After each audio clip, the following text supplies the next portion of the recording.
Bom dia, pessoal. A continuidade aqui sobre a origem do inferno. Vamos falar hoje sobre o Hades, que no Novo Testamento ele ganha uma maior visibilidade. Mas para entender um pouquinho sobre o Hades, que vira inferno, tudo vai virar inferno, o inferno cristão, é bom entendermos que eu vou refrisar, repetir isso, reforçar isso, porque Israel teve sobre o domínio babilônico, adquiriu muita cultura e é sempre assim. Depois teve sobre o domínio persa. Esse, sem sombra de dúvida,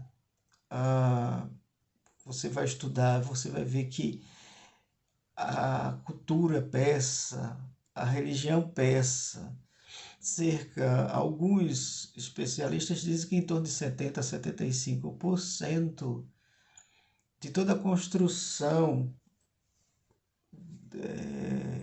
das doutrinas cristãs são de origem persa. Você terem ideia da influência e do poder daquele império sobre os judeus.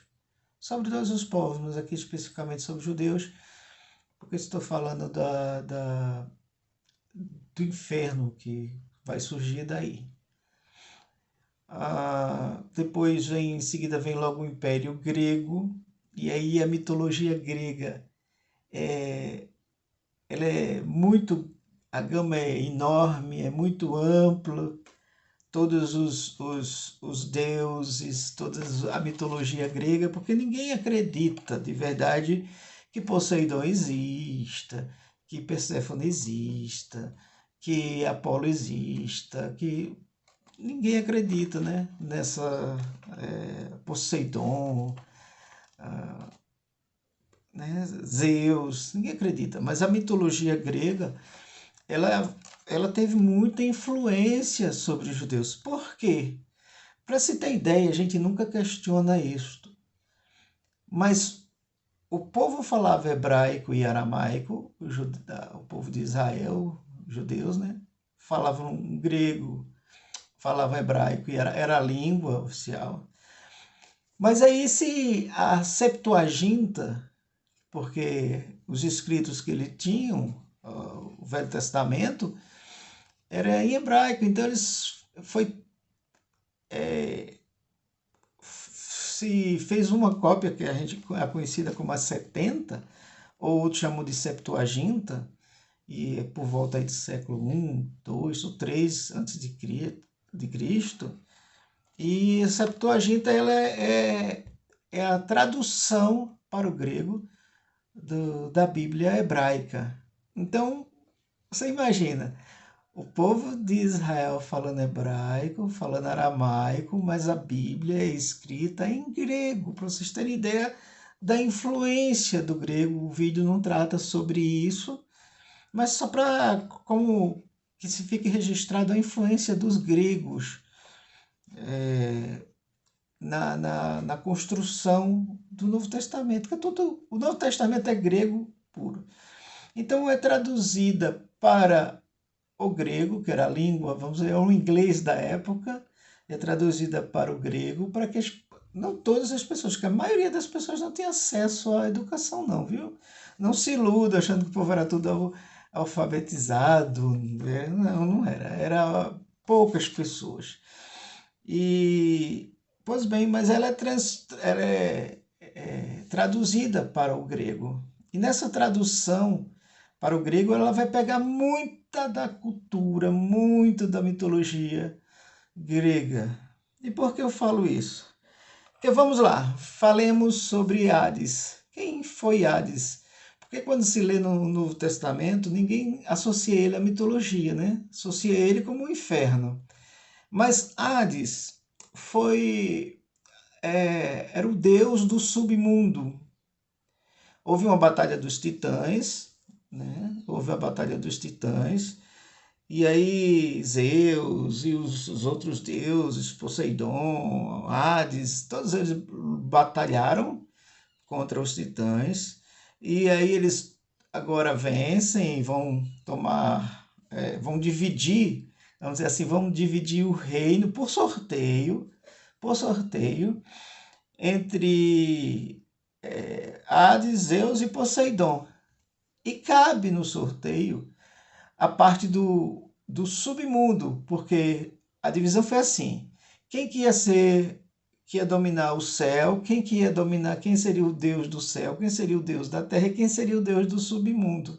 E nesse sorteio, Hades, Hades, que era para estar no Olimpo, tinha na mitologia, óbvio, tem um assento dele lá no Olimpo, mas ele não vive no Olimpo porque ele é o deus do submundo. A palavra Hades quer dizer aquele que não se pode ver, ou alguém vai dizer o invisível, porque na batalha com os titãs ele tinha um elmo que fazia ele ficar invisível.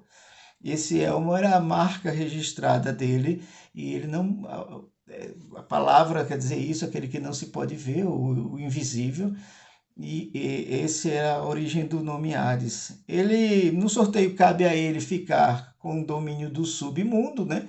Que é o mundo dos mortos, né? Não é nem inferno, ainda não é inferno, né? Na mitologia grega era o mundo dos mortos. Lembra que eu falei que sempre na mitologia antiga existia o mundo dos deuses, o mundo dos humanos e o submundo, o mundo onde viviam as pessoas depois de morta, que não tinha conceito de alma, era como se fosse um outro corpo, um duplo, um gêmeo que ia para ali. Então, Hades, no sorteio, recebe o presente de ficar tomando conta do submundo. Isso aqui é lógico, a mitologia grega é enorme, eu não vou falar aqui sobre isso, mas a gente tem ideia. Então, eu vou fazer só um apanhado básico aqui. Hades se encanta, que era comum entre os deuses, ele se encanta com uma jovem chamada Perséfone e rapta Perséfone para o submundo. Se encanta, como era comum os deuses serem muito namoradores. O Zeus era o mais pegador de todos. E Zeus era irmão de Hades, né? Eles eram irmãos. Então, Hades era menos mulherengo, vamos dizer assim, do que o Zeus, mas ele se encantou com Perséfone e rapta Perséfone e leva para o submundo. A mãe dela, de Perséfone, a Deméter, olha como é que um mito para justificar uma coisa, né?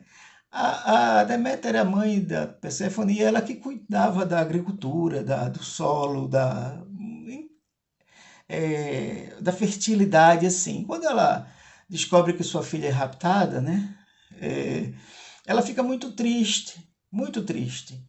E diz que ela largou de mão de cuidar da produção, da fertilidade, e o povo começou a passar fome, e nada dava certo, o pessoal preparava os campos, e os campos não davam, a, a semente não vingava, e foi um caos para a agricultura.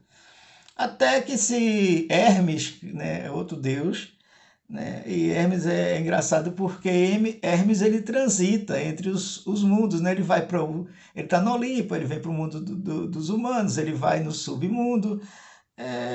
Seria mais ou menos na mitologia, na cultura africana, né? Do Exu que sobe, que se comunica abre as portas para os outros orixás. Mas ninguém fala. A palavra, inclusive, hermenêutica, deriva daí, né? De Hermes, né? Se fosse exunêutica, ia ser uma confusão, né? Mas Hermes era outro deus. Então, coube a Hermes ter uma conversa, tentar conversar, né? Tentar abrandar o coração do Hades para ver se ele devolvia a Perséfone para o mundo dos humanos, porque a Deméter, a mãe de Perséfone, estava entristecida, deprimida e não estava cuidando da agricultura, e os humanos estavam passando fome, começaram a reclamar, queixar os deuses, e aí Zeus não quis ir lá e bater papo com o irmão, meio zangado, né? Disse que Hades era meio zangadinho, enfim, Hermes tenta fazer esse diálogo com ele para tentar abrandar Hades e trazer Perséfone para o mundo dos humanos. Mas aí tem uma história da romã, ela experimenta que quem tinha uma ideia de que quem comia a comida, um banquete do Hades, Hades aqui, do lugar do Hades, não voltava mais para o mundo dos humanos. E aí, na verdade, isso tem a ver com sexo, né? É uma mitologia que fala sobre sexo, então Hades já tinha tido relação com a Perséfone. E, bom, resumindo, o acordo foi que há duas versões para isso, que durante 6 meses Hades permitia que Perséfone subisse ao mundo dos mortos, ou dos vivos, dos humanos, e na outra diz que, como nós temos a divisão de 4 estações, então entre 2 estações, uma estação do ano, que seria associada ao inverno, onde está tudo cinza, é frio na Europa, e aí não há produção boa. Então, isso é o mito para justificar isso. Tem duas versões. Uma que ao permitir que Perséfone subisse ao mundo dos humanos, ela ficaria por volta de 6 meses, que seria a primavera e o verão, onde tem as flores, tudo produz bonito, né?